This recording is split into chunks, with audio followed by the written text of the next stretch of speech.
देखिए दोस्तों, ऐसा है, हो रहा है ये कि सरकार कोई निर्णय ले नहीं सक रही है और मैं समझता हूँ कि करीब करीब पिछले 15 दिन से ये अनिश्चित की दुविधा की सिचुएशन में हम लोग आके पड़े हैं। ना ही सरकार दुकानें खोलने देती है, ना ही इसके बारे में पूरा निर्णय लेती है। इनका सिर्फ चर्चा चर्चा चर्चा और सारा चर्चा में ही चल रहा है, इसको पूछ उसको पूछ। तो कहने का मतलब ऐसा है कि इन लोगों में कोई डेयरिंग नहीं है, लेकिन इसके कारण नुकसान हम व्यापारी लोगों का हो रहा है, सब लोगों का हो रहा है। यानी जो शादी ब्याह के मैरिज है, वो हॉल है, वो बंद पड़े हैं, दुकानें बंद पड़ी है, सभी का अपने अपने तरीके से नुकसान हो रहा है। नुकसान हो चुका है पिछले साल भर में, अब वो हमने झेल लिया समझ लो साल भर का। हाँ, हालांकि उसके बारे में भी हम लोगों को एक समझना चाहिए कि उसका नुकसान भरपाई का जो है ना, हमको क्लेम जो है गवर्नमेंट में दाखिल करना चाहिए, जो कि कानूनन हमारा हक है। और ये जो कानून है, ये जो कायदे से जिन्होंने लॉकडाउन किया है, वो कायदे के अंदर की प्रोविजन है कि हमको हमारा पूरा का पूरा नुकसान गवर्नमेंट ने देना चाहिए। और गवर्नमेंट नहीं देती, वैसे सीधे उंगली से अगर घी नहीं निकलती है तो हमको कोर्ट के दरवाजे खटखटाने पड़ेंगे। खैर वो तो बात लंबी है, लेकिन अभी देखिए कई दिनों से मैं इनके संपर्क में हूँ, कलेक्टर साहब के संपर्क में हूँ, लेकिन ये लोग कोई निर्णय देते नहीं। तो कलेक्टर साहब और इनको तो मैं कुछ दोष दूंगा नहीं, क्योंकि वो तो सारे ऊपर के जो आदेश आएंगे वो हिसाब से ये लोग चलेंगे। लेकिन हमारा नुकसान हो रहा है। ये लोग, मैं नहीं समझता हूँ कि पॉलिटिकल जो, यानी इतनी कमजोर पॉलिटिकल पावर मैंने आज तक की मेरी जिंदगी में नहीं देखी, न दिल्ली की देखो या राज्य की देखो। तो मैं ऐसा समझता हूँ कि अभी दुकानें खोलने का समय आ गया है। आज गुड़ी पाड़वा है, मैं सब लोगों को नए साल की आपको मुबारकबाद देता हूँ और शुभकामनाएं देता हूँ।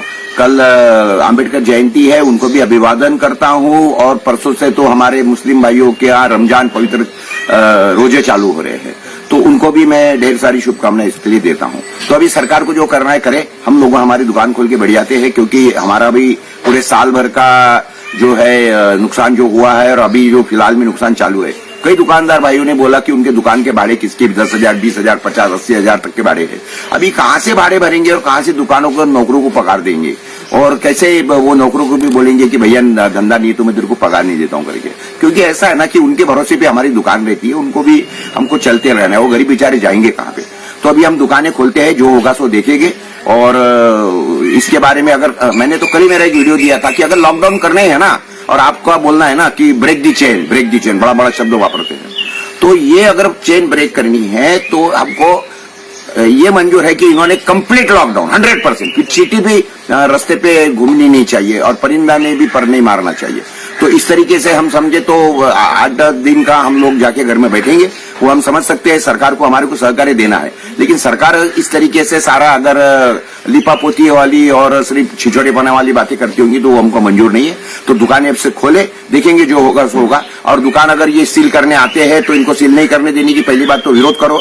जो दुकान के पास में कमेटी के लोग जाते हैं, कुछ करते हैं, तो जाके सब दुकानदारों ने वहां खड़े रहना चाहिए। ऐसा नहीं कि कमेटी की गाड़ी आ गई तो पूछ दबा के भाग गई, ये कायरता बिल्कुल नहीं चलेंगी इसके आगे, छोड़ दीजिए इसको।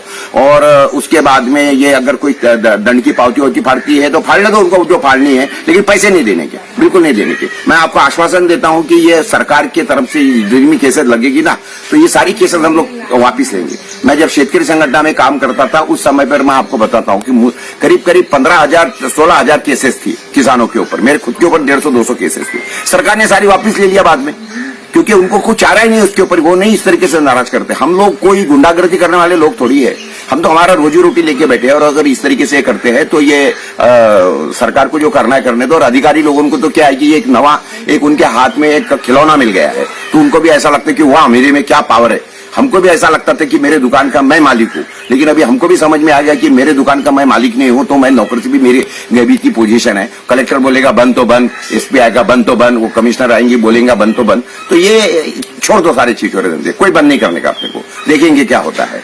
और मैं हिम्मत का इंजेक्शन देता हूँ आप लोगों को। देखो, मैं आपको एक आश्वासन बिल्कुल जरूर से दूंगा। क्या आश्वासन दूंगा मैं आपको इस बारे में कि देखिए क्या करेंगे गवर्नमेंट कर करके, गोली मार सकती है आपको, फांसी दे सकती है। कोई ऐसा कानून है कि जिसके अंदर हमने दुकान खोले तो हमको फांसी होगी?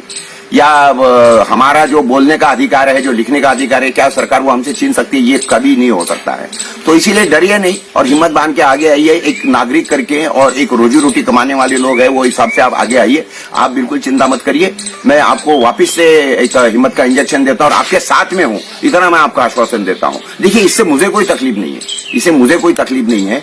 मेरा तो ना ऑफिस बंद रह सकता, अखबार का ऑफिस है मेरा, और ना ही, लेकिन मैं नहीं समझता हूं कि जो लोगों के साथ में हमारे संबंध है, वो लोगों का मैं देख रहा हूं कितने बर्बाद हो गए लोग। तो इसलिए मेरा ये हमेशा ये रहा है कि नहीं, अगर अपने से होती है उतनी मदद उनको करो। तो वो हिसाब से मैं ये सारी करने की कोशिश कर रहा हूं और मैं ऐसा आशा करता हूं कि आप भी इंसान बनिए, डरपोक मत रहिए।